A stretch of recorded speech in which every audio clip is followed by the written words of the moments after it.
Hi, my name is Scott Dahl. Thank you for tuning in to another one of my podcasts. This is a very important podcast because there's something going on under the surface of the market that is very, very big. What we're having a broad explosion of breadth. Now, if you remember, I've been on breadth for a while. What breadth is participation in the market.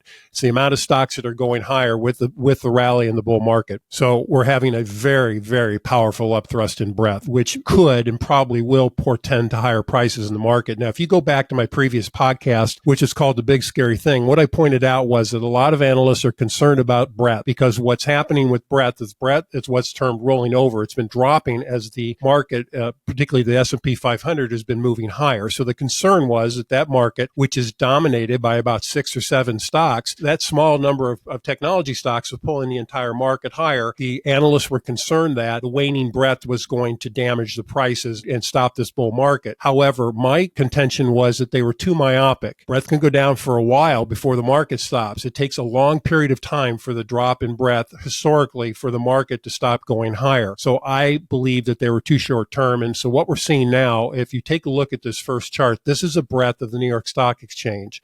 And it's a measure of the amount of participation. So take a look at this. So this is a triangle. This is a congestion phase. So what it does is it gets smaller and smaller, it coils, and then it breaks out one of two ways. Typically, it's going to break out in the direction of the previous trend. You see the direction, the previous trend was higher. So this is day-by-day breadth.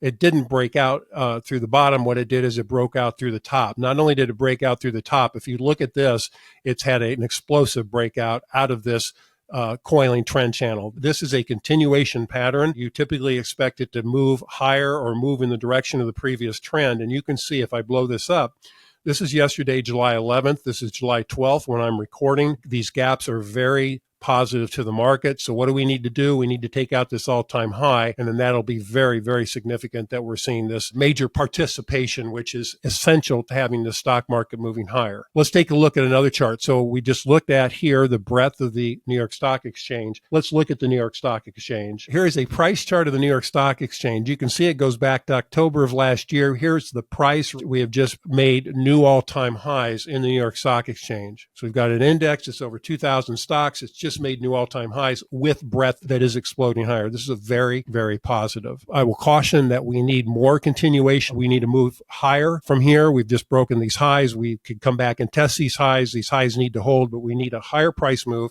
If breadth continues, that's very, very positive to the market. Let's take a look at one more chart. This is the RSP. What the RSP is, it's an equal-weighted S&P 500. What I mean by that is the S&P 500 is market cap weighted. What that means is the largest stocks in the S&P 500 carry a higher percentage of the weight of the overall S&P 500. So the top tech stocks that we all know the names by now, they have been driving this market higher and leaving the other stocks behind. However, this, according to this chart, has been changing.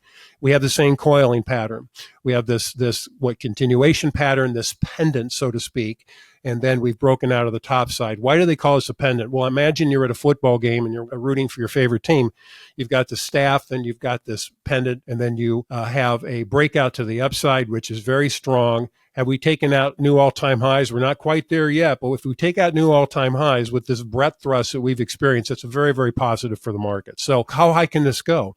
What you typically do is you take the staff, you've got the flag, and then you can take the staff, lay it on top of the breakout, which it broke out this pattern right here, and that gives you a measurement at significantly higher prices. Now, I've got to caution that we have to see continuation. This is just 1 or 2 days of price activity. We need to see continuation for this to be valid. But at this point, it looks very, very positive for the U.S. stock market. Another thing I want to point out is we're in an election year. Typically, summer time is relatively weak in the stock market, but not in an election year. In an election year, the summer is relatively strong. What you see, though, in an election year is you see a significant sell-off, typically happens in the September-October period, and then you see a rally that starts before the election. Regardless of who gets into office, that rally has a tendency to continue higher into the following year. Now, are we going to see that similar pattern? It's hard to say. We're talking about 6 or 7 or 8 months here. However, we could probably figure that would be the odds of probability. volatility.